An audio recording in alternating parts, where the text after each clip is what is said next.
वो इस मीटिंग के माध्यम से राजस्थान की जनता को यह आश्वस्त करने के लिए आए हैं। इस देश में जो समस्याएं हैं, उन समस्याओं का कारण जो भारतीय जनता पार्टी की सरकार है, उनकी नीतियों के कारण देश में जो संकट खड़ा हो रहा है, उस संकट में कांग्रेस पार्टी का कार्यकर्ता जनता के साथ मिलजुल कर उनकी समस्याओं का निदान करने के लिए सदैव खड़ा रहेगा। आप सबसे निवेदन करने की आवश्यकता इस बात की है, ये जो लड़ाई चल रही है वो वैचारिक लड़ाई है। जब तक हम वैचारिक लड़ाई की बात को नहीं समझेंगे, तब तक हम अपनी बात को जनता के बीच में नहीं जाकर कह सकेंगे।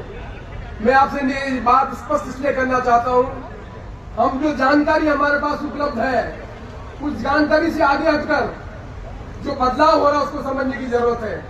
जो इस देश में राहुल गांधी जी इस भारतीय जनता पार्टी की सरकार की नीतियों का विरोध कर रहे हैं। आप सबको स्मरण होगा, आजादी के बाद इस देश में कांग्रेस पार्टी के जो नेता थे, उन्होंने दूरदृष्टि से दुनिया के बदलाव को समझा था।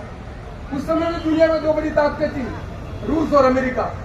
तो हमारा देश आजाद हुआ था, गरीबी थी, तकलीफ थी, पर हमारे नेताओं की दूरदर्शिता थी। इसलिए हमने फैसला किया कि न हम रशिया के साथ जाएंगे, न हम अमेरिका के साथ जाएंगे। हम गुटनिरपेक्ष देश के रूप में अपनी नीतियों का निर्माण करेंगे। और ये कहते हुए प्रसन्नता है कि पंडित जवाहरलाल नेहरू से लगाकर इंदिरा गांधी ने उन नीतियों का पालन किया। इसीलिए आपको स्मरण होगा, इंदिरा गांधी जी के नेतृत्व में 108 देशों का सम्मेलन दिल्ली में हुआ था, गुटनिरपेक्ष देशों का सम्मेलन हुआ था। उस गुटनिरपेक्ष नीति का कारण याद करिए, बांग्लादेश का युद्ध। बांग्लादेश का जब युद्ध हुआ था, तब हमारे देश के सामने रशिया ने, अमेरिका ने एक बहुत बड़ी चुनौती खड़ी कर दी थी। अपना बेड़ा भेज दिया था और कहा था कि आप ये युद्ध में बांग्लादेश को आजाद नहीं कराओगे। बांग्लादेश में जिस तरह की तकलीफ थी, लोगों के साथ एट्रोसिटी थी, उसको मुकाबला करने के लिए हमारी नेता इंदिरा गांधी ने कहा, नहीं, हम अमेरिका से नहीं डरते। हमारा धर्म बनता है कि जिस जगह पर जाति हो रही है तो हम जाति के खिलाफ खड़े होंगे।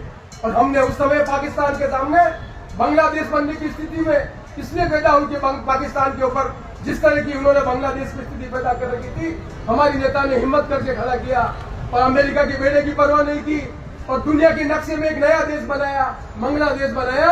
उसका कारण था हमारी गुटनिरपेक्ष की नीति। हमने न अमेरिका की परवाह की, न रशिया का सहयोग लिया, लेकिन हम अपनी नीति में दृढ़ रहे कि जहां जहां भी अन्याय होगा हम उसके खिलाफ खड़े रहेंगे। इस देश में 2014 के बाद जो नीति बनी है, उस नीति को समझने की जरूरत है। 2014 के बाद दुनिया में एक परिवर्तन हो रहा था, और ये परिवर्तन आज आता नजर आ रहा है आपको। इस दुनिया में आने वाले समय में अमेरिका दुनिया का बहुत बड़ा ताकतवर देश बने या चीन दुनिया का बड़ा ताकतवर